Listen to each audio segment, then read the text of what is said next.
galvanizing parents throughout Connecticut for school reform. And so she's here today to share a message with us. And please welcome Gwen.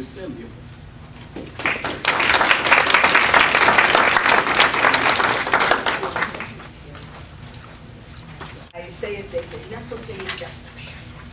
But I am. I have 4 children. I call them my pre-Head Start and post-Head Start. Right? Because I have 4 children, 3 boys, 1 girl. That is why I'm here today. I had my first children when I was 20, didn't know about Head Start. Young mom, they said, when you were 24, you were grown. I'm like, yeah, right? So mom helped me raise my first 2 kids. So I'm like, there's so much I don't know. Then I was in a very domestic violent relationship, right? So at the same time I'm struggling with this relationship, I was introduced to a Head Start program in Middletown. So I remember dropping off my son Elijah. I'm meeting the staff, I'm meeting with a family advocate. I'm unemployed at the time, looking for a job, still unemployed, just lost the job, right? Welcome to the recession and a high number of unemployed families across the country. So I'm meeting here, and I think it was one day I was on the phone, my son's in class, and I'm arguing with, in our community, they say baby dad, right? So, talk about stigma, it is what it is. He's my child's father, if you want me to be politically correct, right? So, I'm talking to him, and I'm fussing at him, you gotta take care of your child. So this advocate comes out, and she says to me, hey, Beck Cartagena, I'll never forget, she's a Spanish woman. She comes in and says, you and I are gonna have a conversation. So she brings me in her office, she says, you helped around the center, you do so much, but I don't like what I'm hearing. She says, I don't know what you and him have to work out, but you better work it out because your priority becomes him that's in that classroom. She said, it sounded like he said, so what college did you graduate from? I said, never, not been to college. I went 1 class when I was in the military. She's like, I thought you had a degree, how much junk you taught. So let's get you some goal setting, right? Let's get some goal setting. This was like in 2005. So very recent, 6 years ago. So she's making me sign up. We're trying to find some classes. So I sign up for Springfield College and I go back to college. And she says, I said, why do I have to get a degree? I'm good. She says, well, the world wants a degree. I said, okay, then the world takes the class, right? She says, no. So I go, I get the degree, I'm happy. First college graduate in the family. And I'm like, okay, like what next, So fast forward, I'm here. I'm an everyday parent, and my story is going to be many of your stories. Domestic violence, substance abuse, divorce, Department of Children and Family. Families come from all over. But policy cannot govern compassion. Policy cannot govern empathy. So no matter what we might say, the policy says you got to treat kids this way, you got to do it this way, you got to do it that way. Sometimes it's just a simple word of encouragement that can make the difference. So I'm here to talk about 3 things. And I'm practicing. That's why he's here, because I'm practicing. He's my coach. I've been asked to speak a lot. I've got an opportunity to meet with Arnie Duncan on a few occasions. I've been invited to Kentucky, to Texas. We like what you say. You get it. You rule, Mom. We moms, we get it. I'm like, oh my God, they have no idea. I'm scattered. I'm all over the place. Like shoes. Then one day I went to a meeting. One was black, one was blue. The real world, right? The kids are acting crazy. I said, they must be aliens. I am convinced that someone has abducted my children and given me a turn. So I'm here to talk about 3 things. What is a successful public school? I don't see administrators or future administrators. I need you to be very clear. I need you to be 21st century leaders. Which means very real-time, real-talk administrators. Because that's how I know how to present it. I am a parent dealing with every other issue like many of your parents. So all I know how to talk to you about is what I call my RT squared. Real talk and real time. So we'll be talking about what is a successful public school and what is meaningful parent engagement. I stay away from the word involvement because it has too many traditional undertones, and automatically I say involvement, I say soccer mom, and I'm like, oh, that's just for the suburban soccer mom. Then my son played soccer 2 years ago, right? There goes the suburban soccer mom theory. So my next thing I'll be talking about is moving beyond involvement to engagement. Because I looked up the definition of engagement. And when you're engaged, it says you enter into a pact or an agreement. So as a parent, I want to enter into an agreement with you as my principal, vice principal, teacher, superintendent, elected officials. That's a whole nother story. But what I want to say is, what do we need to agree about? We need to agree that Elijah needs to graduate, that is my son, and my daughter Janiyah, my current school, children in public school, need to graduate college and career ready. That's the new thing, right? College and career ready. I don't know what that means, right? You say, well, it's easy on the wall. Well, I thought he was doing fine. I said, because the teacher tells me, little Elijah, he is a charm to have in my class. He is dear. He's a class clown. I don't know how do I chastise that because he get it from his mother, so I don't know how to chastise certain behaviors that he's clearly exposed to at home. I'm working it out. So I want to talk about getting past that he's fine and that he's doing okay, so that you can have the real conversations with me about the real data that I need to know so that I can ensure that he is successful. I understand you have pressures of policy, you got to teach to the test, you got to work it out, but I think a great leader would need to be someone that's willing to take courage. It would take courage, right? You would say, I have the balanced policy, but I am the front runner in this classroom. I am the front runner in this school. So I need to balance what the law says than what you know to be right as a leader. That's all I'm asking of a parent. And as I'm learning more as a parent about data, about CMTs, because I got those papers in the mail, and they were nice pieces of paper, right? I had no clue about Connecticut Mastery Test, and the truth be told, it was Danielle K. Smith, who just graduated from Pennsylvania, I think, and we're having a conversation about data. She's asked me about my sons. I'm like, oh my God, I thought I knew it. So I thought I was there. And then she gave me some one-on-ones, and we talked about the importance of data. And that's why Bayo became so relevant to me, because she had conversations with me that I needed to have, not just as a parent, but as a person of color. Because in my communities, it is 8 out of 10 times more likely for a black male to go to prison than to college. And we will say, oh, I'm sorry to hear that. No. We need to work together to ensure that those statistics are changed, and he is 8 out of 10 times more likely to go to college than to prison. And that is why I am here. I don't mind as a parent being held accountable to doing what is right by my child, but let's be very clear. I will hold you accountable to the same standard and to the same contract that you hold me. That's not a bad thing. Don't blame me for that, because you can't expose me to parent advocacy trainings and to workshops, and you can't give me this good knowledge that my child has a good chance at a good life and don't expect me to apply it one day.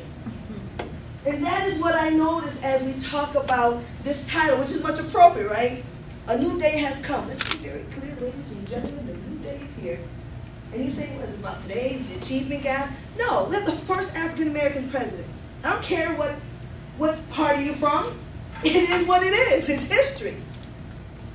He, in turn, said, education is a priority. It needs to be the conversation in every community. So what did he do? Invest in racist talent. I'm going to be quite frank. As a parent, I was opposed to racist talent. Still am. Because if you don't have accountability measures to it, I don't like having to jump through hoops to something that just should be common practice.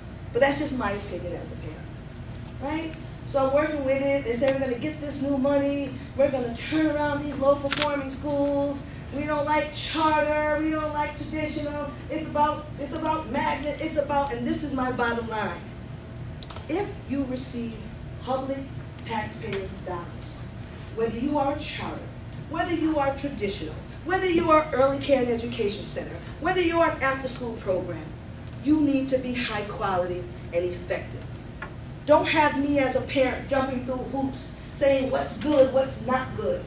Because once I learn what quality looks like, I will be asking for it anyway. So if it's in the form of a charter, because you can't give it to me over here, I deserve access to the same thing every one of your parents wanted for you. When I came through the doors, I ran to Professor Marlon. Please give me a time check, someone. Right? So I'm running in. I said, oh my gosh, Professor Marlon, they're all white. Right? Don't get mad at me for that. That's my observation, right? It is what it is. It's what I saw. So I'm like, wow, so are they like in class? I'm trying to work it out now, right? Right, so how did I feel? That is how children feel, right? You're coming into a new environment, you're going to give me time check? 45 You got me? Okay. So we look at our children. I tell my child, he could be anything he wants to be. But the reality is he doesn't see people that look like him in the majority in leadership positions. So I'm hoping, working with UConn and other great leaders, that you are going to be encouraging diverse classrooms like this, so that if my child wants to be a teacher and be an administrator, it doesn't have to be a dream. It can be a reality. So when we're talking about meaningful engagement, to me it's so common sense. Treat me like you want to be treated. Every parent, every child that comes through your doors is an opportunity. Look at us from a strength-based approach. I told you I was in a domestic violence relationship. I told you I was poor. That doesn't equal not being able to learn. Because when I was exposed to more, I did more. When I was engaged every day actively in what is advocacy, what is success, I did better. Goes for you. Professional development, you're here. You're being exposed to all the things so you can be effective leaders. And then you'll do better. Why wouldn't that apply to a parent? Every time they say, and we have a parent, I'm like, oh my gosh, is it another class of people? We all come from our moms, right? Many of us have children. I'm not understanding why is there, and then I said, oh, I get it. It goes with poverty and the color of my skin. History told America that if you are of color and you are poor, you are not capable of learning because we once were property. Doesn't sound good, that's what America has in its history. But we are here today. And all I'm asking each and every one of you, because let's be very clear, one of you will have one of my family members, my neighbors, parents I probably met. You're the administrator in their district. You can make decisions that can make a family or break a family. That's the power you have. And all I'm encouraging you today as leaders, as 21st century leaders, that what you expose my children and you expose to me are best practices. They say we're at the bottom in regards to achievement gap. I don't even like the word achievement gap. It's too overutilized. We have a knowledge gap, a skill gap, and an opportunity gap. That is what we are closing. That is what I'm asking you to work with me as the first responder to my child. You might not like the color of my skin, or the earring in my nose, or the day I walk in with the mix-max shoes because I'm running and you're like, this lady got to be. You still have to say, I need to look at her from a strength-based approach. What does she bring to the table? What can we agree on? But we've already agreed, right? We've set in the beginning of the school year that we want what's best for my child. We won't agree always on the pathway, but we have the foundation that we are to ensure that based on his abilities, that he will be college and career ready. So if I can't afford to send him to college, it's okay. He still has the tools to go if we can work it out with Pell Grants and and working and putting the cans in the machine and getting money and mowing the lawn and doing those things to afford college. I need you to look at every child knowing that they can make it. And that's just ensuring equitable access to high quality. And ladies and gentlemen, don't be afraid of choice. Choice is here. It is the reality. And I, as a parent, want it because I shouldn't be made to take something that is not good for me. Doesn't mean that we can't improve it, but my child is growing every day. You can't ask me to wait 5 years when he's in kindergarten so we can close the achievement gap and then we'll pick up on him on the 5th grade. Not when one of the indicators to build jail cells are reading levels of 3rd graders.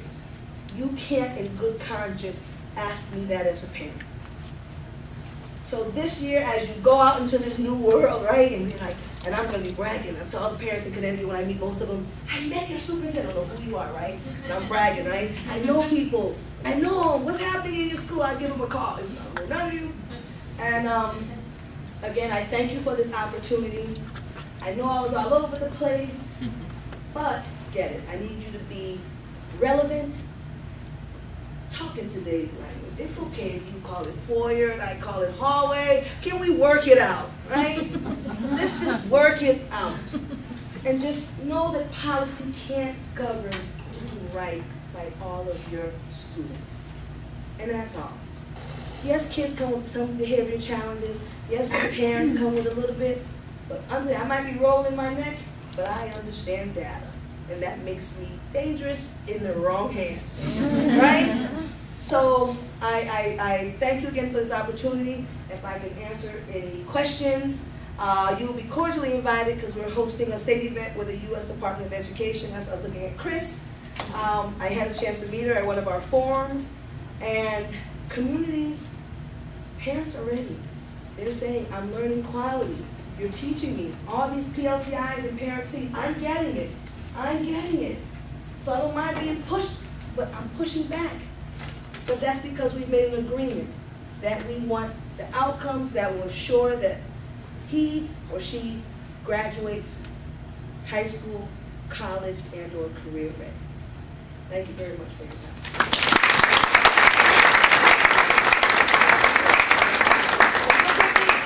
I had the opportunity of being able to be a guest blogger on the National Journal.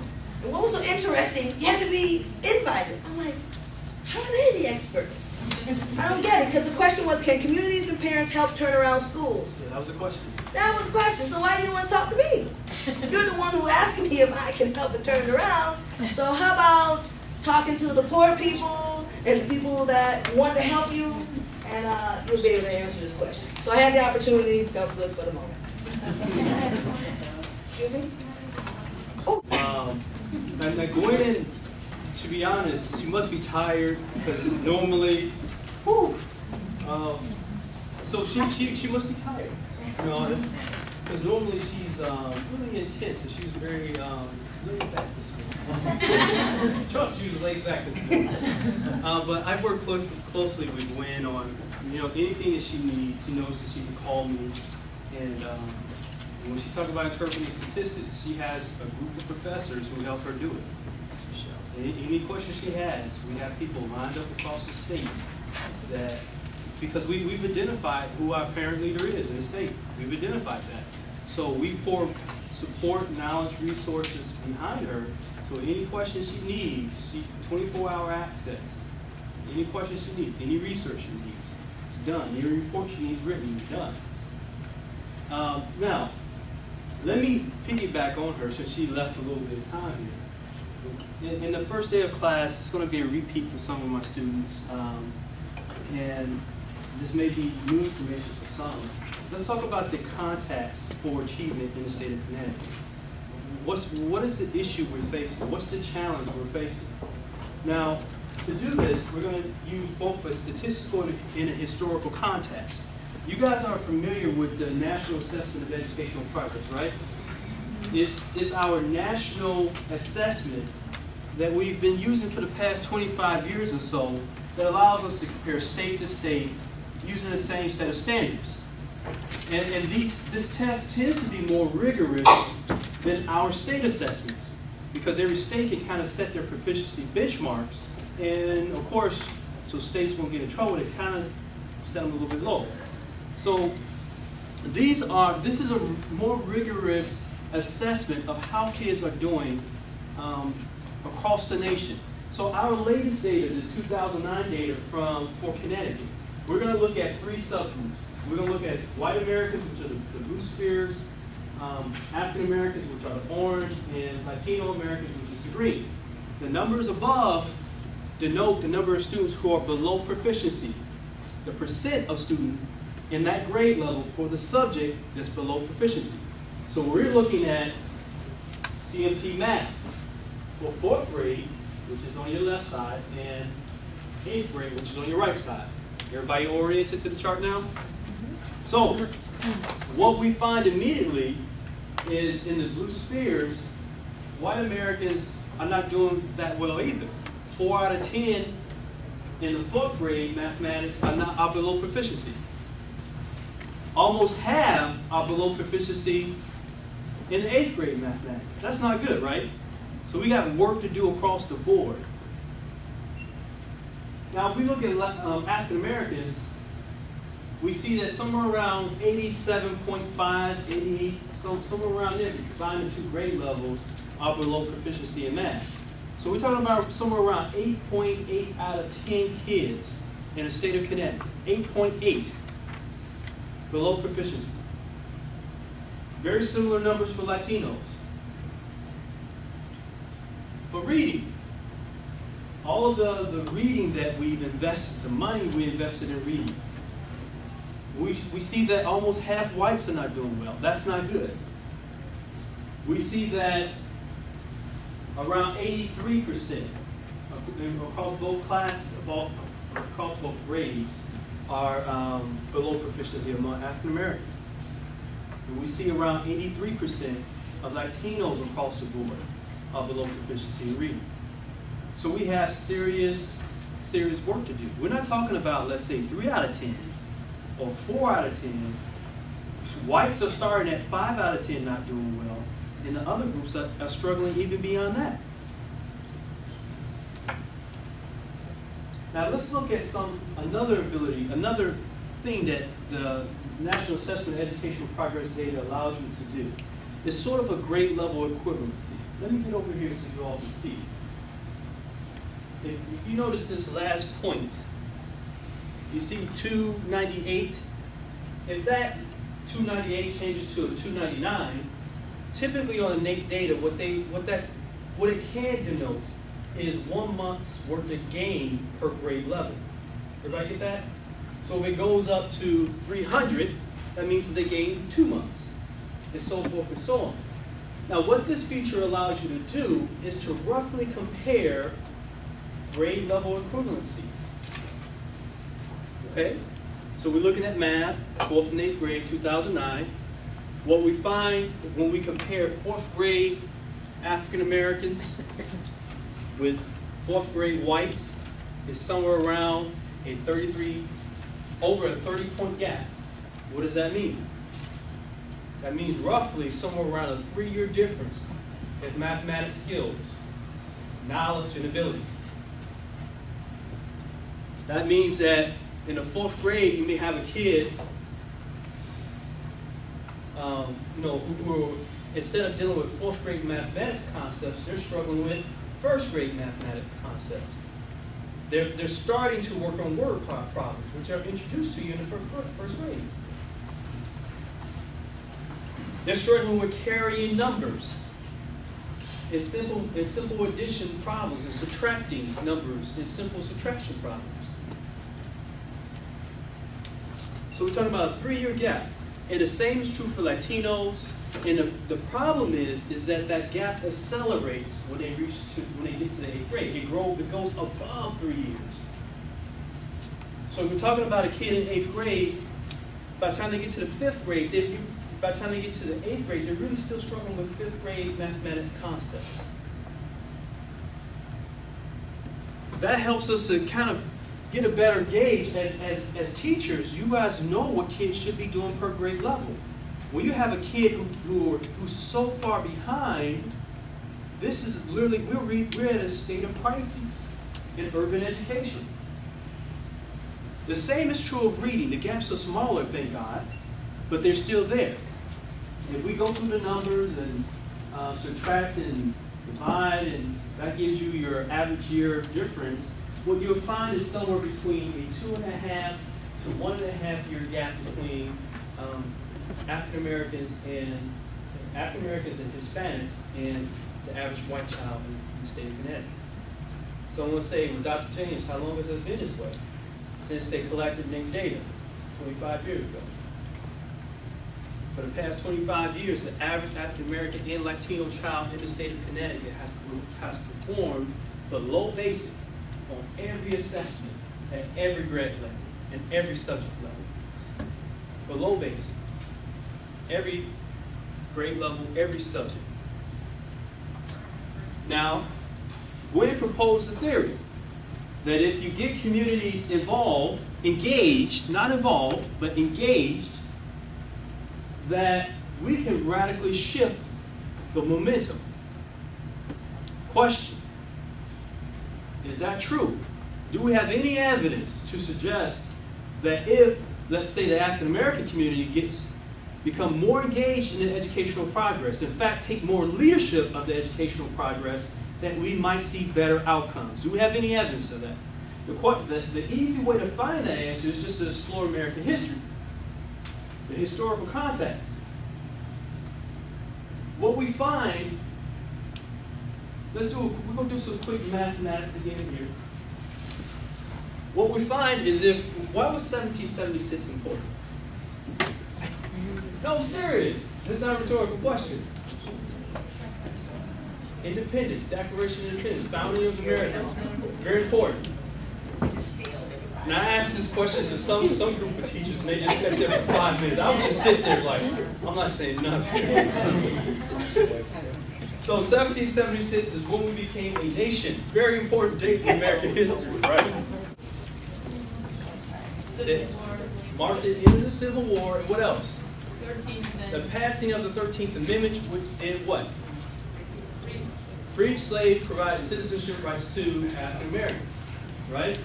So during this time, founding in the country, into slavery, if you calculate a generation between 30 to 27 years, we know that now there have been 3 years of America by this date. 3 American generations. What was unique about these American generations? One of the things that were unique, particularly relevant to African American education, is that this was slavery. 3 generations of slavery, where reading, writing, learning was forbidden. In Alabama, they punished it by 50 lashes to your back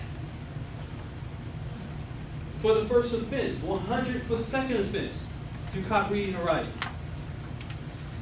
Some states even deported a slave when they found out that that person could read or write. Just, you need to leave. It's contagious. So 3 consecutive generations of slaves. It was forbidden to read. What we found out is that around 90% of African Americans were illiterate, couldn't read or write under slavery. Around 10% could because of northern missionaries who came south. They wanted to pass the gospel on and said they felt that in order for you to make an informed decision, you have to learn how to read scripture. So that's where you get that 10% from. Now, 1866, 1 year after slavery ended, to 1896. Why is 1896 important? Plessy versus Ferguson. What did that do? It maintained, it upheld the ruling that we should have segregated public spaces and facilities. It allowed segregation to become the law of the land. There's something very interesting about this generation, though. Something very interesting. Although their parents, 90% were illiterate, within this one generation, we measured their academic progress in 1890. What we found was that 90% were literate. And only 10% were illiterate. Somebody said, well, how in the world did that happen? Let's dispel some rumors. One rumor is that we can't teach poor children. You don't get any poorer than 3 generations of slaves. Their kids learned. Some people have the idea, well, we can't teach children if their parents are not well educated themselves. Now, I said that the children became 90% literate. The parents were still 65% illiterate by the time we measured progress in 1890. This first generation,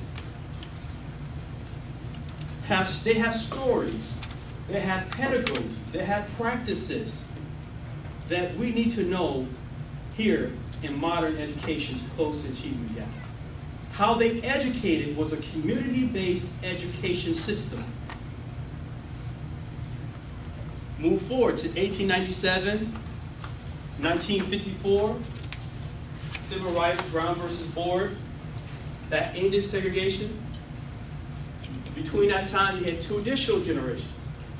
They also had experienced high levels of success academically in segregated schools. So these 90 years of education between the end of slavery and the end of desegregation marked the 90 most successful years of education in Black history. Our kids were constantly exposed to high expectations. They were exposed to ideas that education was the key to their success. They were exposed to ideas that being Black did not mean that you were intellectually inferior, despite, during this time period, that was the popular notion. The belief was that African Americans were genetically inferior. And then researchers came along and said, no, they're not genetically inferior, they're culturally deprived.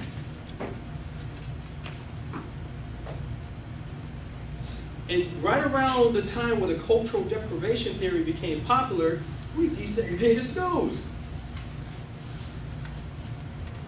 Now, the achievement gap that we're talking about happened, it is only occurred in these last 2 generations.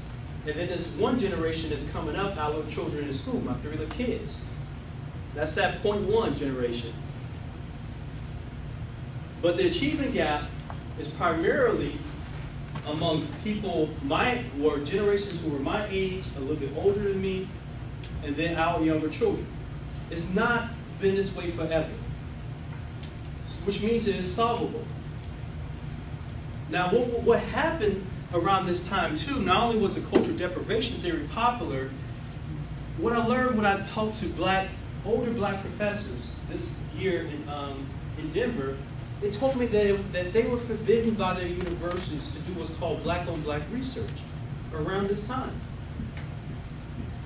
What that meant was it wasn't seen as intellectually rigorous to research people who look like you, although white researchers did it all the time.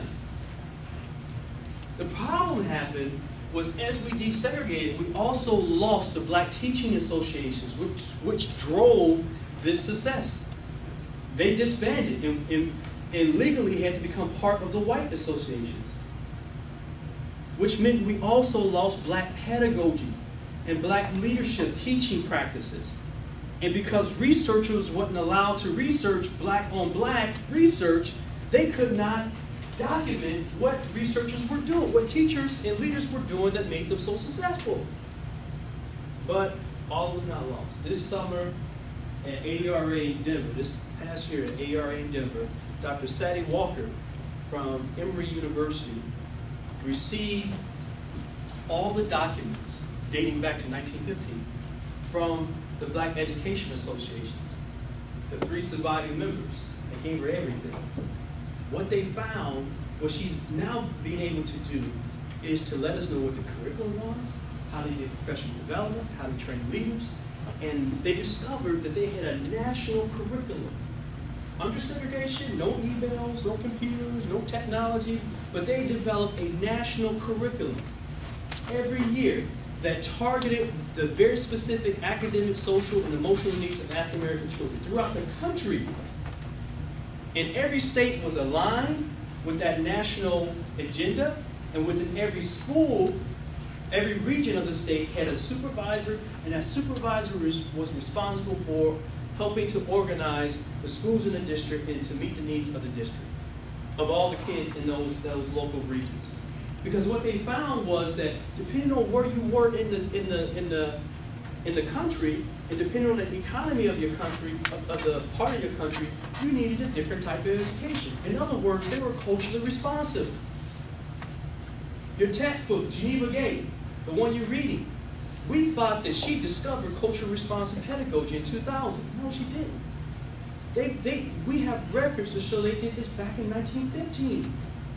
And that it was this set of practices that you're reading about today that led to the 90 most successful years in black education. So when we talk about can communities help, can engage in the community lead to academic success, in fact, it is the only proven time where there was sustained, prolonged academic success among African Americans, is when education was driven by the community. We cannot find evidence of not just African Americans, but Chinese Americans, Japanese Americans, Italian Americans, Jewish Americans. We can't find evidence of any racial group in America who did not lead their education of their children, who handed over the education of their children to another ethnic group, and that group found success. The Italians certainly didn't do it, because the English thought the Italians were worse than blacks when they first came to America. The Irish didn't do it because the English thought the Irish were the missing links. You had the ape, you had human, in the middle were the Irish. Why in the universe would you want people who thought you were the missing link to tell that to your children? They didn't do it. Along the East Coast, you have all these wonderful private and parochial schools. Where did they come from? The people who were called the missing links. They didn't want their children taught that way. There has been not a single education, not a single group of people in America who has turned over the education of their children, stepping back from that responsibility to another group, and their group has found consistent success. My thesis is that in the state of Connecticut, a new day has come where the community must take an equal role in leadership to move us back toward these 90 years of success. There's a reason why we gave you Geneva Gay's book, because it's the only period of successful history among black and Latinos that we can find when they use those practices. All right. I won't ask for question and answer because we don't have time. So we're going to move on to Chris, and she's going to further educate us on some national policies that we hope are aligned with these practices.